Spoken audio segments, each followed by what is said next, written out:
wàhálà yìí ti pọ̀ jù gbogbo yẹn ti lé kó ní Islam Q.dot ló ti kó ní Islam yẹn ọlọ́bàṣà ló ti kó ní Islam yẹn Koko Zaria àti lóhùn ṣe Islam yìí mọ́ kí wàhálà yìí pọ̀ ó gbádùn wàhálà ó sick Islam ti wá ló wá jẹ́ gbàǹjo méjì wàsó táwọn àṣẹ wa ní dìdìrín amúkú mẹ́kọ̀ọ́ òpònú tí ò lè dánú rò ẹlẹ́bọ láti máa wá fi ṣomi ara láti fi ṣèkejì ara ń bẹ̀ ẹ̀yin kì í ẹ̀yin mùnáfìkì mùsùlùmí kan náà ẹ̀yin náà bá wọn gbé kiri lágbájá bí Islam lẹ̀ ìgbàgbà tó wà ń bẹ̀ tẹ́lẹ̀ kí ló kópa mẹ́ ṣé mùsùlùmí ni tẹ́lẹ̀ ẹ mọ̀ tẹ́ ń ṣe a'udhu billahi minash shaitanir rajim bismillahir rahmanir rahim adakwe fún Ọlọ́run adẹ tọrọ kí Ọlọ́run fọgá wa gbà ẹni rẹ ọ̀gá rẹ ọkọ rẹ oríire àánú ìkẹ́ fún gbogbo àgbáńlá ayé ẹyẹ méjì kì í jàṣà ẹni tí inú máa bí ẹ tó bá ti gbórúkọ yẹn náà inú sì bí ẹkú ni anabuwa Muhammad sallallahu alayhi wa sallam o lè múrò ẹ jáde nínú rẹ múrò ẹ jáde nínú àwọn òṣàì múrò ẹ jáde nínú àwọn orúmọlẹ́yìn o lè rí kò lè sí Ọlọ́run bá wa kí anabi àwọn sàhábì wọn àtàwọn tí wọn jọ fojú winá ẹsìn ó fi jíjọ ti gbàgbọ́ òtẹkùn tí kìdìrí ó bẹ̀wò jọ́tọ̀ wò ní wúlò tọmọ ní wúlò afẹ́ tó bá lọ rí bá Allah subhanahu wa ta'ala pẹ̀lú ọkàn tó mọ́ naam ọ̀rọ̀ mi ò ní pọ̀ ìbéèrè àti àwọn àlàyé ni ẹ̀yin aláṣìṣe kí ẹ máa celebrate failure náà ẹ̀yin ọ̀tá Islam ẹ̀yin kì í rí nǹkan rí gbé tí yín failure ìdọ̀tí Ọlọ́run ọba àlekè ọlá ní yuriduna liyutfi'u nurallahi bi afwahihim èmi máa kí yín kú àṣìdànù gbogbo gbà bá sì ti máa kí yín nìyẹn ẹrù bẹ́ẹ̀ lè kan fi ẹnu paná Islam níbi ìjọ mélòó kan sẹ́yìn so Q.dot àbí kí náà pé ti àwọn live tí a bá wà ń bẹ́ẹ̀ ló wà ń bẹ́ẹ̀ so kò dẹ̀ tó kó gbin kó ní orí òun yé sí Islam kò tó bẹ́ẹ̀ àwọn tó bá wà láàrin àwọn aláṣìṣe àwọn tí wọ́n bọ́lọ̀ bá nàbì so wọ́n mọ̀ yìí kódà oṣù orin kan láìpẹ́ táwọn aláṣìṣe yẹn gbé káàkiri ó dẹ̀ bẹnu àtẹlùbà báńlákùbà bẹ́ẹ̀ láì ṣànàbọ̀ Muhammad ó láwọn tí wọ́n ṣe Jésù mọ́gi wọn lè gbéná ojú ànábì bàbá àwọn kan ọmọ líle so èmi tí wàá gbà níjọ́ tí Ọlọ́run bá ní apàdé torí kò lè ṣe kó má gbọ́ kọ́ pàápàá jùlọ tẹ́lẹ̀ bá sọ̀rọ̀ yóò wà ń bẹ̀ yóò mọ̀ gbọ́ àmọ́ tó bá wà láàrin àwọn aláṣẹ tó bá pò kọ ìbànújẹ́ fún náà yóò mọ̀ gbọ́ yẹn wọ́n sì bí dáa kó wá síbi táwa bá wà kó lórí òun yìí sí Islam àtàwọn tó jọ rú wọn bẹ́ẹ̀ so bí mo ṣe wá rí pé wà ní live kan tí mo wà bí some days ago so mo wá challenge ẹ̀ ń bẹ́ẹ̀ torí mo gbọ́ pé lọ platform ọkùnrin tapa dọ́là kan bẹ́ẹ̀ sí fi Islam oríṣiríṣi ọ̀nà pé yẹn ìṣàfà ọkàn gbọ́dọ̀ bá wa ni so wọ́n béèrè àwọn béèrè kan bí bàtẹ́ ṣá ó ṣàfẹ́ dọ̀tí ẹ̀sìn sẹ́ so àwọn béèrè tí wọ́n béèrè bẹ́ẹ̀ nìyẹn mo wá ń fi ohun ránṣẹ́ sí pàápàá jùlọ bàtú tí ń bá àwọn ọmọ líle láìsàn nàbọ̀ Muhammad sallallahu alayhi wa sallam mo ní ìwọ Q.dot yẹn ló wà ń bẹ̀ yẹn o so tó bá fẹ́ mọ kọ́ni ẹ̀ o ó máa rí nǹkan jẹ o àmọ́ tó wáyé pé Islam àbá nàbí wa ló máa fi ta yín mo yẹ sọ́nà rẹ̀ mo sọ yìí o pé kápẹ́ Islam àbá nàbí wa ló máa fi ta yín òṣètò àti parẹ́ nìyẹn o mo ṣe yẹn lọ mo mú Islam mọ́ tó máa fi ta yín ní òdẹ́lé bó dẹ̀ ṣe jẹ́ nìyẹn kó lọ bèèrè lọ́wọ́ àwọn tí wọ́n ṣe bẹ́ẹ̀ lánàá so eventually ó gòkè kí n ti wá tó lọ bí máa play screen record yẹn kọ́nà àwọn ìyá screen record wọn post ẹ̀ ká tó wá lọ bẹ̀ yẹn ẹ̀yin aláṣiṣe ìyàbẹ̀yìn kèfèrí ẹ̀yin ronú rárá ni Q.dot tí í ṣe mùsùlùmí àwọn olójà mùsùlùmí tẹ́lẹ̀ ẹ̀ pé síta ṣe bó ní ìṣẹ̀lẹ̀ àbó ní church ló fi jáde náà ẹ̀wà ni gbó ṣì káàkiri ìgbà olójà mùsùlùmí tẹ́lẹ̀ ìgbà oníṣà ló jẹ́ mùsùlùmí tẹ́lẹ̀ ṣe kó sọ́jà ní ọmọ onífà lòun àbúrò ọmọ eléégún lòun àbí kí ló pé ṣé torí àwọn afọ olùṣe àwọn elébi àwọn afọ oníjàlá bíi olè ọ̀lẹ tí wọ́n fẹ́ ṣiṣẹ́ tí wọ́n kó àwọn gáìsì sóòdì tó fẹ́ mọ impose Islam lé wọn lórí by all means wọn dẹ̀ preach Islam fún owó náà gbà lọ́wọ́ wọn ìgbà tó náà yìnbọn gbà yẹn owó ṣe ń drag àfa àtọ́jọ́ ń tọ́ra wọn káàkiri gbà yẹn Koko Zaria kí ló ṣe fún Islam kí ni kókó ẹnu Islam ju pé àwọn ọ̀tá àwọn àfa kan ń bọ́n kan àìbù wọn lásán ẹgbẹ́ àwọn àfa tó ń tẹ̀lé wọn kiri náà kí náà kọ́ wọn nú ẹ̀sìn sí wọn fi ìgbà kájá mùsùlùmí tẹ́lẹ̀ ẹ má kó kọ ọ̀bànújẹ́ fúnra yín mọ́ ẹ̀ ń tọ́lọ́ òdùnnú ní ti ńlá ṣúgà ẹ̀yin aláṣìṣe kẹ́ ẹ kó ru wọn 50 jọ kò tún kankan lára Islam àwọn olórí eré ń wọnú Islam pòròpò àwọn tí wọ́n pé wọn wulẹ̀ jẹ́ mùsùlùmí tẹ́lẹ̀ wọ́n ń faṣọ Islam bójú láti máa ṣe rọ́bìṣ wọ́n wá jáde ń bẹ̀ ọ̀nà àti níwò onímọ̀dùn tẹ́ wọ́n rọ́bìṣ yẹn Q.dot fi Islam lẹ̀ kó oríire tí yẹn lẹ́bọ̀ ìgbà ọlọ́jà mùsùlùmí tẹ́lẹ̀ káyìn tó play fún fídíò yẹn ẹja kọ́kọ́ gbọ́ náà ṣọ́ọ̀tì ẹ̀jẹ̀ mùsùlùmí tẹ́lẹ̀ gan ẹgbọ́ ẹ̀kọ́ kọ́kọ́ gbọ́ kékeré yìí náà ká tó play fún fídíò yẹn ẹgbẹ́lẹ̀. bàbá mi muslim ni ṣe understand though ọtí ṣe oníṣẹ̀ṣe but life wọn nìyẹn I still keep my Muslim name not that I go to church I go to mosque I'm living my life and I'm living fine I still keep my Muslim name not that I go to church I go to mosque I'm living my life and I'm living fine I still keep my Muslim name not that I go to church I go to mosque I'm living my life and I'm living fine.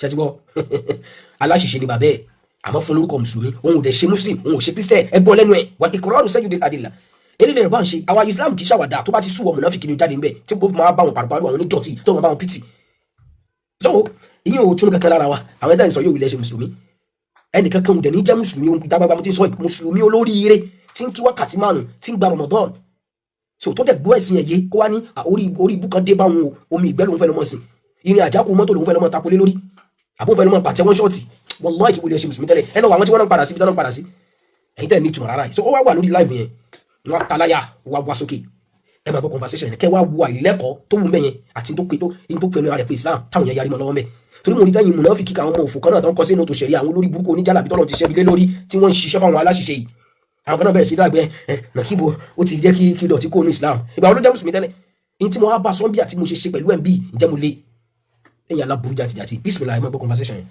No, I just want to tell you some things. Don't worry. Hey, make I No talk vex. first. Don't talk now. Make I introduce myself now. No, Hold on. no, You everybody will knows you introduce now. yourself. See, let me Oh, tell you everybody something. knows you. Wait. Okay, Let me tell you something. Let me talk. Okay. See, Oh, yeah, talk. I'm not here to Calm come down, and calm down. Wait. I just want to express myself. Please, let me Oh, just yeah, talk. let him do. Let him do. Ṣé pẹ̀lẹ́. Oh, yeah. You understand? Timoshe, I will try my best to control myself to speak to you guys today. She understand? I will try all my best to speak to you.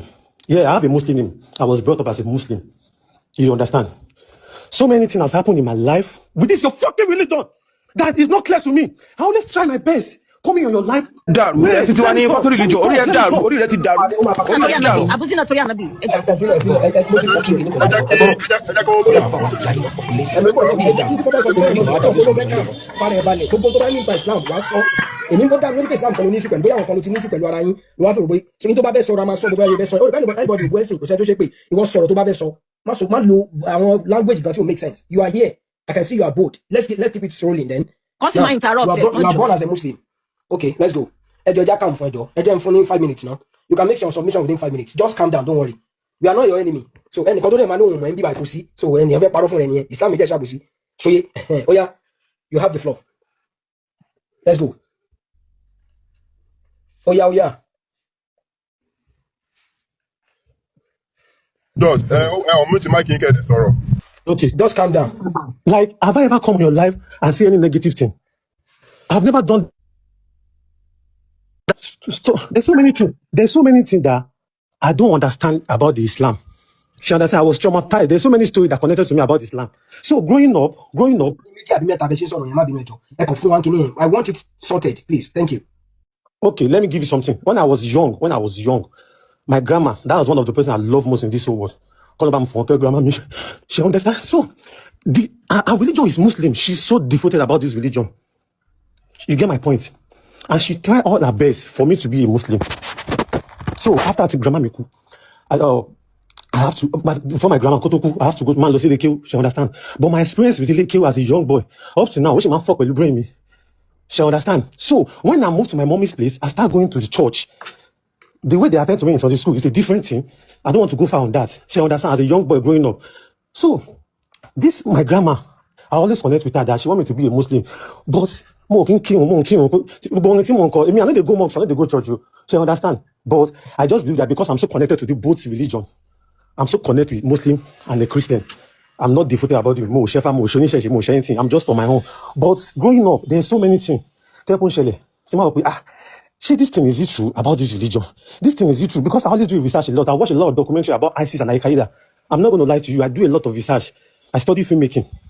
So man, and when I join you people like, they'll be, these are not the people that are doing this. These are not the people that are doing this. I need a clearer picture. That's why I called the guy that did movie live. What? And the guy explained to me, it's not like that. And if you listen to the live, I said that, possible that she understand. So join this live now. I can for me. And one thing I want to say today is that me, I'm not an enemy of Islam. She understand. And one thing I'm saying about this religion, you people need to soft it a little bit. And not beg you. I know there's one particular voice. The man shake with everybody. It's wrong. And not shake with anybody. Let God fight for himself. Am I shake with anybody? I'm in your life. Yeah, I'm free to be on your life. I'm listening. I'm learning. Is it that good or bad? I'm learning one or two things. So why the man shake for me? Okay, only more question. Muslim or Christian. You don't need all this. I still keep my Muslim name. But today I just feel like, why? You call it a religion of peace. Make it peace for everybody. I'm not care about anybody. What am I shake for me? Ain't not shake for me now. Ain't not shake for me. No, ain't not shake for me. Am I shake for me? She understand? Am I shake for me? Baba me, Muslim me. She understand? Don't want to but life more than I still keep my Muslim name. Not that I go to church, I go to mosque. I'm living my life and I'm living fine. She understand? If I say to anything, that one, she understand? I just want you guys to solve this. No, but that is the main reason why I come on this life. She understand? If I go to any other life, join them, listen to them, doesn't mean that I belong to anybody. It's my phone, it's my internet. I've got the freedom to do anything I want to do. You only because for see what life in you rubbish in your more so very. I bet it gone more Islam. Instead, I have a son that is Islam. She understand? Islam. Please, I just got to beg you. But the for me, I just have to come on live to clear my own point. With me, I'm not against Islam. Instead, my grandma was so connected with the religion. That is one of the reasons why I'm trying to learn. Okay, there's so many negative things. Islam. So, àwọn tó súnmọ́ mi gan tó jẹ́ pé àwọn Muslim gan they are not telling me nǹkan tó ń sọ ọmọ nǹkan tó ń sọ. So I feel like okay today I'm learning about the Sufi today and I'm online as well checking so many things about it. Yeah, we are àti wà ní 2026 now. There's so many things you don't understand. You have to go online, learn so many things. Mo understand ni baba. Kudusi fún yín, má worry. Ẹ ṣe sùúrù. Tí ẹnìkan ẹ má bínú mo lọ kí n tẹ́lẹ̀. No problem. Mr. Q.dot. Nínú àwọn onítẹ̀ ṣe ẹni copyright ẹ àbí intellectual property yín ni àbí? Yes now. Tẹ́nìkan bá wá lọ gbé jáde tó wá claim ẹ̀ kóhun lòun ní kí ni reaction yín máa jẹ́ sà? Nípa ti tèmi èmi máa sọ ọkọ fún yín nípa tèmi ṣe understand. Tí yàn bá lo orin mi mo mọ̀ bí you know a little about me. I will never disturb myself going up and down to go and disturb that person. That is one thing about me. I'll be living by that because ó di intellectual property yín ni. Let's be realistic. Torí àwọn fi gbé yín at the moment. Agbọn gbọ́ question yẹn ẹ jẹ́ kí n tún bí a kí n tún sọ. Okay, ó yá. Náà sọ pé bóyá wọ́n lo orin yín o. Ó ní pé òun lòun jẹ́ Q.dot òun lòun kọ orin yẹn. No, that one is different. Kò possible, you understand? Kò possible. Because you have to use your face. If you say you want to claim my name and my song, there is no way on the process where you need to use your face as well. Okay, ẹja àfihàn kò ti ṣẹlẹ̀ bẹ́ẹ̀ ẹni ẹ ti wá claim ẹ̀ ṣe ẹ máa kọ̀wé kò ní anything àbí ẹ máa jàfẹ́ tọ́ yín àbí lọ forúkọ yín ṣaburú kan ẹja mú báyìí sà ó lọ forúkọ yín ṣaburú kan o wọn á náà wá yín o so ẹ̀dẹ̀ mọ̀kẹ́yìn kọ́ lẹ ṣe kí lẹ máa ṣe. I will try and clear myself now. Exactly táwa mùsùlùmí ṣe mọ̀ pé tó ń bá náyàn tẹ́yàn bá wá ké kó á jẹ́ tó náyàn ló tó wá complain àwọn èèyàn fẹ́ fọwọ́ pa ìdá Islam lójú then àwọn èèyàn comment ń bí inú àwọn ìbéèrè aláwọ̀ kan ni pé wọ́n lẹ́ pé ànábì wa lọ́mọ líle wà á bọ̀ ń bẹ̀ yẹn so ìbéèrè tí mo fẹ́ bí yín rè sà ayẹ̀ tí ìsọ point ẹ̀yọ̀ kọ̀ọ̀kan gbogbo àná la lọ sílé kéwú gbogbo àná la lọ sí school kò dẹ̀ sẹ́ńtì ò jìyà school pàápàá jùlọ àwọn àtàwọn public school so àjìyà school àjìyà lé kéwú so ẹni tó fẹ́ kọ́yàn ní kéwú kì í ṣe òun gangan ní kéwú tá a fẹ́ kọ́yàn personality oníkálukú yàtọ̀ kò sí bàbá àṣẹlẹ̀ ya wèrè tó Nàìjíríà tó máa ń náyàn tó ti yé tó bá dé UK àrẹ abalẹ̀ so I'm a teacher here so mo pa àwọn èèyàn kéwú ní UK bí àwọn òyìnbó so kò sí kò kí ló bá sí. UK lẹ́yìn wà bí. bẹ́ẹ̀ ni sà. Okay, ẹ má bínú sáyé sọ 1 point, ẹ má bínú 1 point. Ẹ má bínú sáyé sọ kí tó gbàgbé, there was a day tí mo wọ mọ́tò njọ́ kan, mo wọ Uber, ṣẹ̀gẹ́ maybe from Peckham going to Central London. Mọ́tò tí mo dẹ̀ wọ̀, tí mo ṣe wọ́n ní mọ́tò ìbá, mo fọ́nà bá mo ṣe búra fún yín, the guy was just mad at me. Ṣé understand? I was so scared. Kí ni mo ṣe? Mi ò mọ̀. Later, I was just, mo wà interested, okay, please, kí ni mo ṣe fún ẹ? I want to know. Wọ́n sọ fún mi pé torí pé orúkọ tí mo fi Uber òun kò sí Abdul nínú orúkọ mi. Kí ló dé like imagine nǹkan bẹ́ẹ̀ yẹn. Kò lè possible. Àìlò yìí ò lè possible. Ó wà tí mo ti wọlé ní UK kẹ.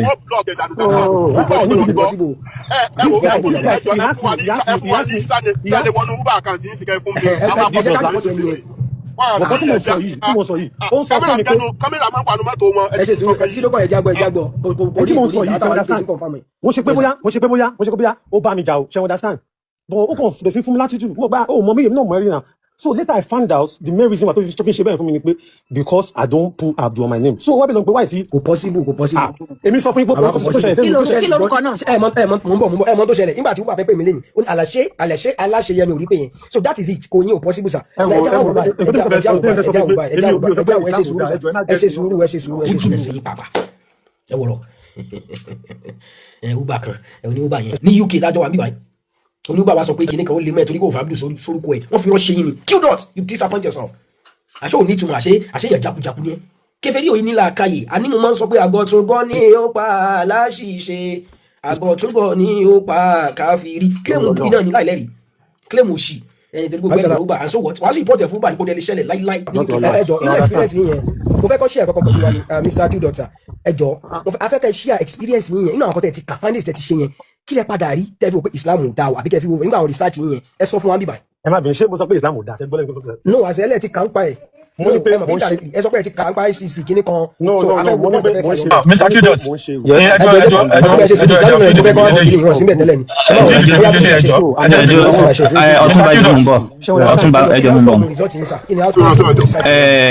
Mr. Q.dot Okay, so my own side, to my own belief. ká tó máa lọ àwọn èèyàn ti ń kọ nǹkan kan ní comment section látẹ̀kan ṣé mo pé ń gbà mí bí èèyàn ṣe gbé nǹkan kalẹ̀ ń gbà mí ó lè jẹ́ pé kì í ṣe bí èèyàn ṣe rò bó ṣe máa yà pẹ́ sáwọn èèyàn wọ́n lè pa níbi lọ́mọ líle.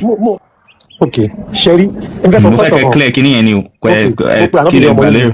Fine, Sherry, kíní kan wà nípa music ṣe gbọ́ mi. There's so many songs that if I want to do my line, I will think about the Islam people I'm not well. But that particular one, me I was thinking about kò sí nǹkan tó bad in there. You understand? Kí ni context ọ̀rọ̀ yẹn mo fẹ́ kí ni. Anytime you question about me, you know the answer. rárá o mi ò mọ orin yẹn wàláì mi ò gbọ́ orin yẹn rí. nígbà tó pé mo sọ pé ànábì ọmọ líle you understand. kí lẹ̀ ń sọ bọ̀ ń bi orin yẹn mo like kí ni. kò sí nǹkan tí mo sọ bọ̀ ìjọ́ ìsìn vibe kò sí nǹkan tí mo sọ bọ̀ ṣé wọn dáa mo sọ pé àwọn tó kan Jésù mọ́ di wọn lè gbé náà ojú ànábì o. So with the line you understand. nǹkan mo fẹ́ gbọ́ náà nìyẹn. You understand. nǹkan mo fẹ́ gbọ́ náà nìyẹn. tọ́pọ̀ sọ pé èèyàn ọmọ líle you understand àwọn tó fẹ́ pa náà. ó ti yé mi ọ̀rọ̀ yín ti yé mi ẹ̀yin mùsùlùmí tọ̀ ó lè jẹ́ pé bọ́n ṣe gbé kalẹ̀ àwa yìí lóru gbólóhùn báyìí fún. bẹ́ẹ̀ni. ẹ wò ó ní aláìsàn máa lo live yọkọ máa ṣe fẹ́ bọ̀dì. ẹ má wọrí. káni kọ́ calm down gan o ẹ tẹ̀lé sí ṣépè fún yàn that is the main reason why mo fi wọ live yìí wọ́n ní ṣépè fún èèyàn wọ́n ní ṣépè fún èèyàn. wọ́n yóò lókè bí ò ṣépè fún yín.